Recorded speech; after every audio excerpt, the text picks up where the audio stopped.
మీరు మారిపోయారు సార్, మీరు మారిపోయారు అంటూ టెంపర్ సినిమాలో ఎన్టీఆర్ని చూసి పోసా అని అంటారు కదా.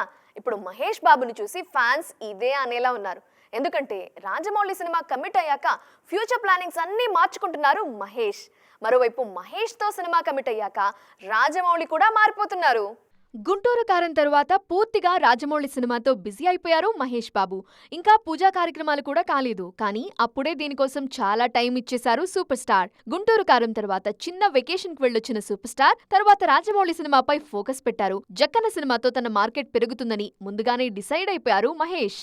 రాజమౌళి సినిమా తర్వాత పాన్ ఇండియన్ మార్కెట్ కు రూట్ క్లియర్ అవుతుందనే విషయం హీరోలందరికీ తెలుసు. మహేష్ కూడా ఇదే చెప్పారు. ఇకపై రీజనల్ సినిమాలు చేస్తానో లేదో, మళ్లీ మాస్ డాన్స్లు చేసే ఛాన్స్ వస్తుందో రాదో అని గుంటూరు కారంలో ఫ్యాన్స్ కి ట్రిబ్యూట్ ఇచ్చానని చెప్పుకొచ్చారు సూపర్ స్టార్. దీన్ని బట్టే మహేష్ ఫ్యూచర్ ప్లాన్స్ అర్థమవుతున్నాయి. రాజమౌళి సినిమా కోసం ఖచ్చితంగా 3 ఏళ్లైతే రాసివ్వాల్సిందే. ఎంత వేగంగా సినిమాని పూర్తి చేసినా కూడా 2027లోనే ఇది వస్తుందని అభిమానులతో పాటు అంతా ఫిక్స్ అయిపోయారు కూడా. మరోవైపు మహేష్ సైతం ప్రిపేర్ అయిపోయారు. ఇదిలా ఉంటే SSMB 29 స్క్రిప్ట్లో రాజమౌళి కొన్ని మార్పులు చేర్పులు చేస్తున్నారు. SSMB 29 ప్రీ ప్రొడక్షన్ ఇప్పటికే మొదలైంది. ఇదొక అడ్వెంచరస్ థ్రిల్లర్ అని, ఇందులో హీరో ప్రపంచ యాత్రికుడని మేకర్స్ ఖరారు చేశారు.